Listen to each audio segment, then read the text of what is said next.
নমস্কার বন্ধুরা, অপর্ণা ছাদ বাগানে সবাইকে স্বাগত।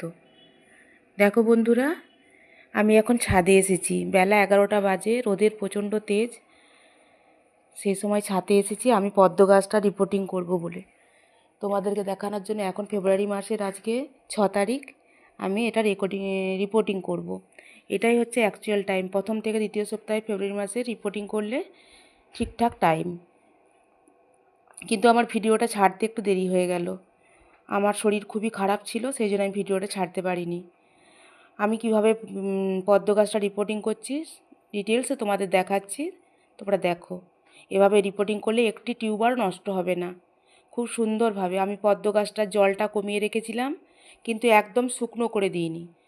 আর 15 দিন আগে একটা নতুন গামলাতে আমি মাটি আর গোবর সার হাফ হাফ করে দিয়ে জল দিয়ে ভিজিয়ে রেখেছিলাম। আমাদের এখানে তো পাঁক পাওয়া যায় না, এটা পাঁকে বসালে সব থেকে ভালো হয়। বলে না পাঁকে পদ্ম হয়, কিন্তু আমাদের তো এখানে পাঁক পাওয়া যায় না। ওটাকে পাঁকভাবে তৈরি করার জন্য গোবর আর মাটি দিয়ে আমি এটা আবার 15 দিন ধরে মিশিয়ে রেখে দিয়েছিলাম। এখন আমি টিউবারগুলোকে আস্তে আস্তে তুলে নিচ্ছি।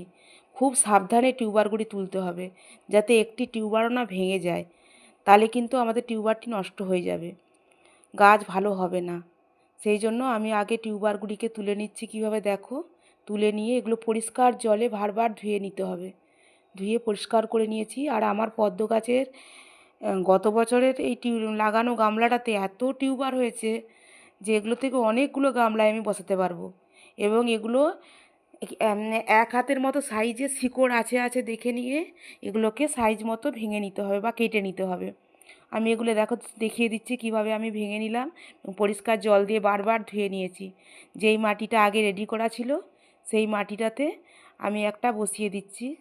মাটিটাকে সরিয়ে এভাবে খুব সাবধানে বসাতে হবে, যেন একটু টিউবওয়েল না ভেঙে যায়, বা আমরা সাইড থেকে জল দিলে জলটা যেন উঠে না চলে আসে। এইভাবে দেখবে যেন হাতে মাটিটা খুব সুন্দর নরম হয়েছে। গোবর মাটি আর মাটিটা হাতে যখন আমি জল দিয়ে ভিজিয়ে রেখেছিলাম পরের দিন, মানে কাদার মতো পুরো নরম হয়ে গেছে। তার মধ্যে আমি টিউবারটা বসিয়ে দিচ্ছি, দিয়ে এবার ওটাকে আস্তে আস্তে করে মাটিতে চাপা দিয়ে দিচ্ছি।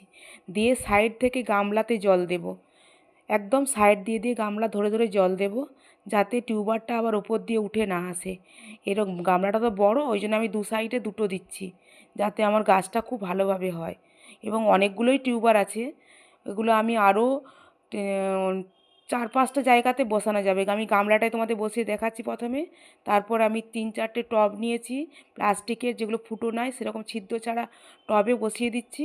আর যেই গামলাটাতে পুরনো লাগানো ছিল সেখান থেকে একটু পাগ মাটি আমি তুলে নিয়েছি এটাতে মেশানোর জন্য, কারণ ওই পুরনো মাটিটাতে তো মাটিটা খুব ভালোভাবে তৈরি। এবং ওটাতে আমার গোবর সার, আর যখনই গাছে খোল জল দিতাম একটু করে গাছে দিয়ে দিতাম পদ্ম গাছে, যাতে ফুলটা আসে এবং ভালোভাবে ফুলটা বড় হয়ে ফুটতো, কুঁড়িও আসতো। সেই জন্য আমি ওইটাতে একটু দিয়েছি। এবং দেখো আমি কিভাবে বসিয়ে নিলাম আগে টিউবারগুলো। এবার সাইড থেকে থেকে আস্তে আস্তে জল দেব, যাতে টিউবারগুলো ভেসে না ওঠে। এ পদ্ধতিতে আমি এই পুরো গামলাটাই ভর্তি করে নেব। এবং কয়েকদিন, 1 সপ্তাহের মধ্যেই দেখতে পাবে তুমি, যদি টিউবারটা সঠিক পদ্ধতিতে লাগানো হয়, পাতা বেরিয়ে গেছে গাছের সাইড দিয়ে। আর আমি আরেকটা টিউবার লাগিয়ে, এই দেখো আরেকটাতে আমি বসাচ্ছি, যে সেটাও তোমাদের দেখাচ্ছি। গামলার মধ্যে যে বসানো হয়ে যাওয়ার পর আমি ছোটো ছোটো টবে বসাচ্ছি। এভাবে আমি 3-4টে টবে বসিয়ে নিচ্ছি, দুটো গামলাতে। আর আগের টবটা আমি পুরোপুরি শুকনো করে নেবো, যেটা থেকে আমি টিউবার তুললাম ওটা শুকনো করে রোদে শুকিয়ে নিয়ে ফ্যাঙ্গিসাইড দিয়ে ওটাতে আমি আবার গোবর, সর্ষের খোল দেবো প্রথমে, গোবর সার দিয়ে মাটি রেডি করে ওটা। তারপর এই যে আমি টবগুলোতে বসালাম, এখান থেকে একটা টিউবার ওখানে আমি দেবো। আমি কিছু প্রতিবেশীকেও দেবো এই টিউবার এখান থেকে, যাতে লাগাতে পারে। কিভাবে লাগালাম সম্পূর্ণ পদ্ধতিটা তোমাদের দেখালাম। তোমরাও এভাবে টিউবার বসাও, দেখবে সঠিক পদ্ধতিতে ঠিকঠাক গাছ হবে, ফুল প্রচুর পাবে।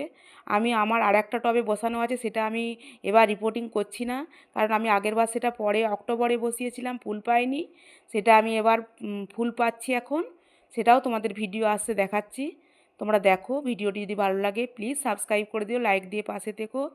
সকলে ভালো থেকো, সকলকে ধন্যবাদ।